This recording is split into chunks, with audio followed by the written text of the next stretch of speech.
Hey everyone, it's Chelsea from the Allen County Public Library, and in this series of videos I'm going to be showing you how to make a knit baby hat.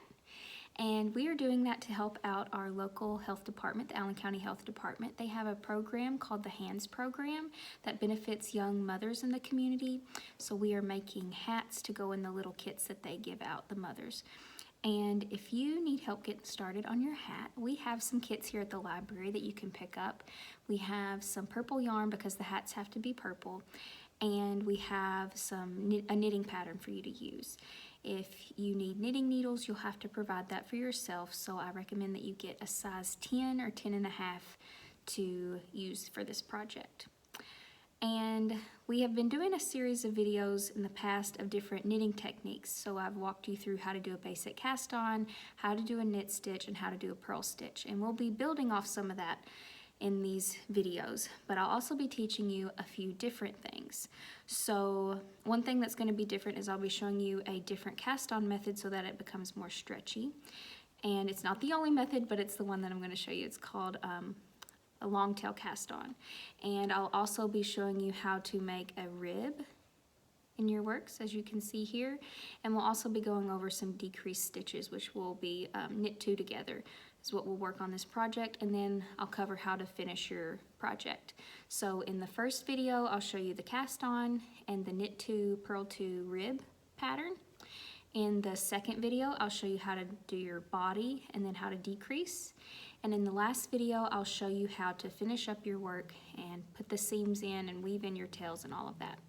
So at the end of this series, you will have a hat finished that is ready to be donated to mothers in our community. So if you have your supplies, if you have your kit and everything ready, let's get started. All right, so I'm ready to get started. I have my knitting needle here ready to go, and I have circular needles, but you are free to choose to use some straight needles if you're more comfortable with that. And I have my yarn here ready to get started, and because we're doing a long tail cast on, we're going to have about a yard for this project of a tail. So we're going to have this off to the side, and like any other cast on, we'll start with our little slip knot. It's called a slip knot because it slips right back out. So wrap it around your finger, pull it through until you have a knot, and we are going to slide that onto our needle here. I'm going to tighten it until it's just not too tight, not too loose. It can still slide around. I know in the beginning it's easy to get too tight, but not too tight here. And we want our tail to be in the front and the yarn that's attached to our ball to be in the back. And we are going to kind of make this weird shape, I guess a V shape with our yarn. So I usually grab the two strands of yarn with my pinky and ring finger. And then I use my index finger and thumb to separate those strands. And I'm holding the yarn kind of steady with my other fingers down here, and then keeping the yarn separate with my index finger and thumb. Okay, so what we're going to do is we're going to take, and I would also suggest that you hold your knot here either with your thumb or if it's more comfortable with your index finger. Either way, I like using my thumb. But once you have your hands situated and you're ready to start, what you're going to do is you're going to take the tip of your needle and you'll go under this first strand like this, okay? So we'll just have the one strand of the yarn on the needle. And then we're going to go to this back thread that's on my index finger, and I'm going to go under it and pull that thread through that little loop that I've created. And then I'll release my thumb and I'll tighten it by picking that back up on my thumb. So I now have two stitches, and again, we're not going to tighten it too tight because we want this to be a good stretchy cast on.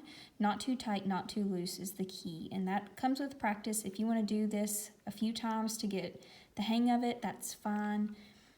it'll make you a better knitter the more you practice. So there's one stitch. I'm going to show you a few times because this is a little tricky, especially if you're a beginner.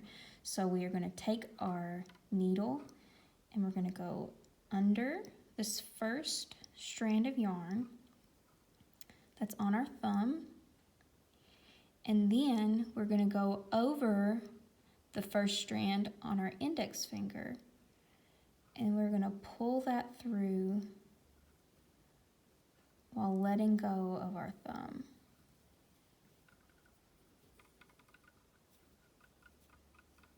Okay, so now we have 3 stitches. And for this pattern, we're going to get 40 stitches. So I'll probably walk you through about 10 stitches and then I'll finish these up off camera and we'll go from there. So there's 3. Again, go under. You can kind of slide it up your thumb if that helps you. And then we'll go over to our index finger, slide down and hook that thread of yarn and pull it through.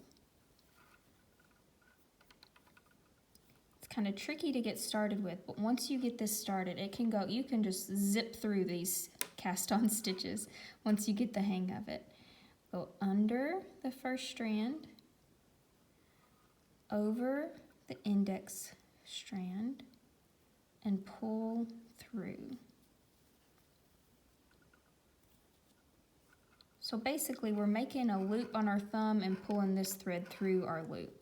So under the thumb,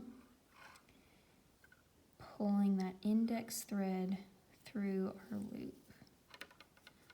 So that's 6 stitches. We'll do a few more. Under, over, and pull.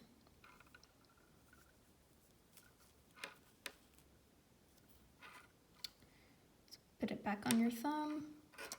Go under, over, and pull, under, over, pull. Do one more to show you. Get that loop back on our thumb, and as you get down to like the 40th stitch, this strand can get a little loose because as we're twisting, we're kind of going against the twist of the thread, but that's not a problem. Don't let that bother you at all. So last time I'll go under, over, and pull. Okay, so this is what they should look like, and I'll show you what to do next. Alright, so now that I have my 40 stitches on my needle, I'm ready to start the rib section of the hat.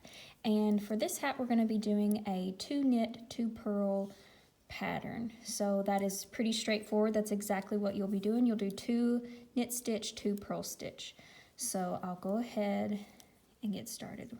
If you've watched my previous videos, it'll walk you through how to do a knit stitch and a purl stitch. So I'm not going to cover that in this, but I will show you when you are going back and forth. That might be a new experience for you.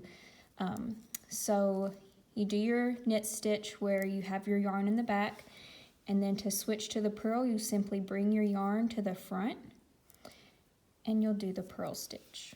So we'll do 2 purl.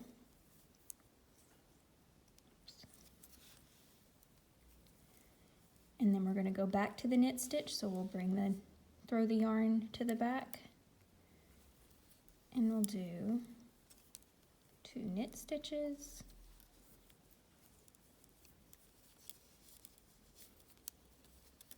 bring the yarn to the front, do 2 purl, and we're just going to keep going in that pattern, back and forth, knit 2,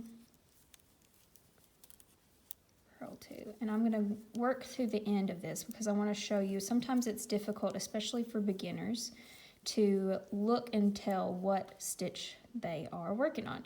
So right here I can tell that I've just done 2 purl stitches because of this bump that it creates.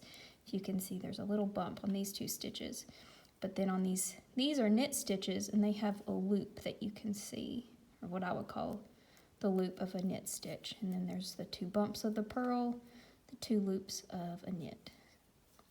But that'll be more obvious as you have a few rows going, but I just want to show you. So I'm going to work through this first row so that I can tell you all about that.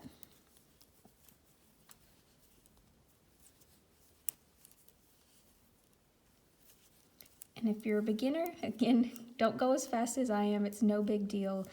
You need to be patient with yourself because even I sometimes get out of my pattern. It's good just to occasionally check back and be like, okay, those are 2 correct. They're right, they're right, they're right.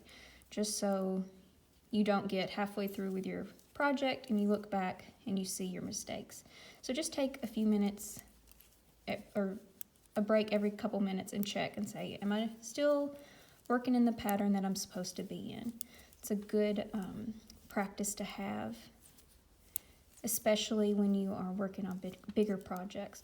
Also, I would encourage you to take, especially if you're a beginner, to every couple of rows, count and make sure that you have your 40 stitches on there and you haven't lost one.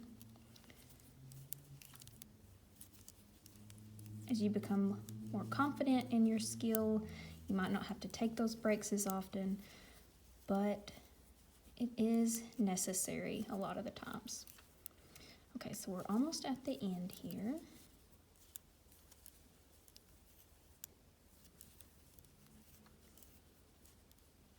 And my problem when I do projects like this, if I stopped right here, I might forget what I'm supposed to be on, especially if you're someone who doesn't write down where you left off at. So I just want to show you what you should look for when you get started again.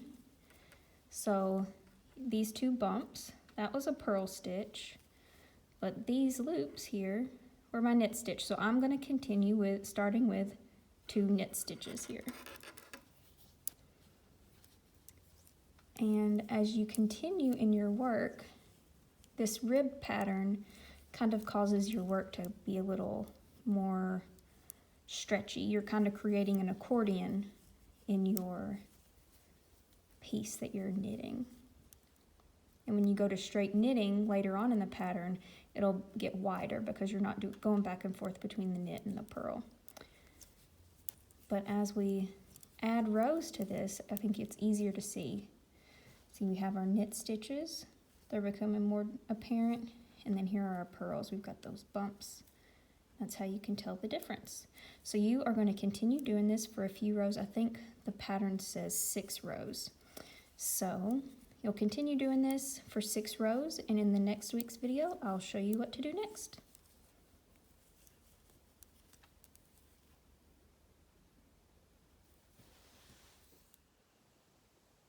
Okay, so that is the end of our first video, and I've showed you how to do a long tail cast on. That'll give you a nice stretch, and we've gone over the rib stitch, and next week we will continue and we'll learn how to do the main body and some decreasing stitches.